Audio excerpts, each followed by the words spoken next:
E rickshaw एक किफायती और इको फ्रेंडली परिवहन का माध्यम माना जाता था, लेकिन आज बिना निगरानी के चलते ये ज्यादातर दिल्ली और देश की सड़कों पर अराजकता फैलाते हुए नजर आते हैं। सच ये है कि बहुत ओवरलोडिंग होती है। एक एक ई रिक्शा में जहां 3 से 4 लोग बैठ सकते हैं, वहां 8 से 10 लोग बिठा दिए जाते हैं। सर, ये भी देखने को आता है कि बहुत सारे ई रिक्शा ड्राइवर्स, उनके पास ना तो कोई लाइसेंस है, ना ही किसी प्रकार का कोई ट्रेनिंग, रॉन्ग साइड पे चलाते हैं, ओवर स्पीडिंग करते हैं, रेड लाइट तोड़ते हैं। ये सब आम होता जा रहा है। राज्य सरकारों को चाहिए कि सबसे पहले ई रिक्शा की संख्या को सीमित करें। ई रिक्शा के वाहन और चालक दोनों का लाइसेंसिंग होना चाहिए, रूट निर्धारित होने चाहिए, स्टैंड निर्धारित होने चाहिए। Sushri Maliwal, please speak.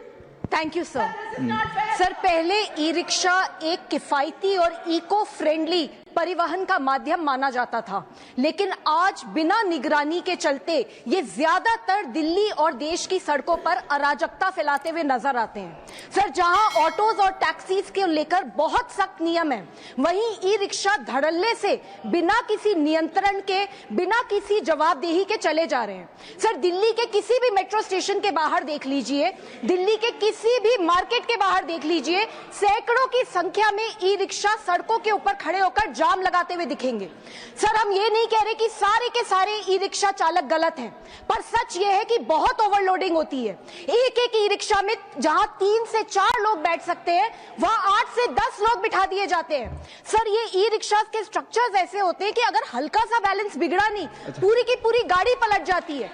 Sir, ये भी देखने को आता है कि बहुत सारे ई रिक्शा ड्राइवर्स, उनके पास ना तो कोई लाइसेंस है, ना ही किसी प्रकार का कोई ट्रेनिंग, रॉन्ग साइड पे चलाते हैं, ओवर स्पीडिंग करते हैं, रेड लाइट तोड़ते हैं। ये सब आम होता जा रहा है। सर, राज्य सरकारों के पास कोई आंकड़े भी नहीं है।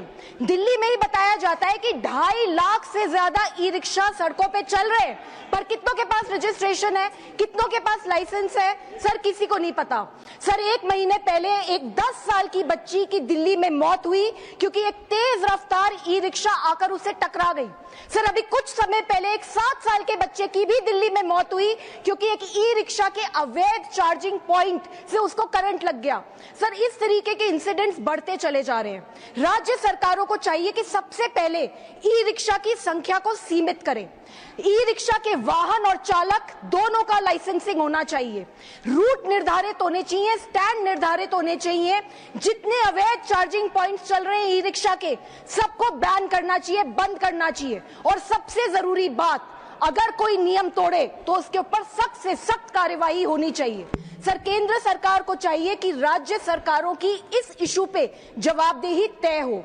सर, हमें सुविधा चाहिए लेकिन सिस्टम के साथ, हमें रफ्तार भी चाहिए लेकिन जिम्मेदारी के साथ, और सबसे बड़ी बात सर, हमें प्रगति चाहिए लेकिन किसी की जिंदगी की कीमत पे नहीं। जय हिंद। धन्यवाद।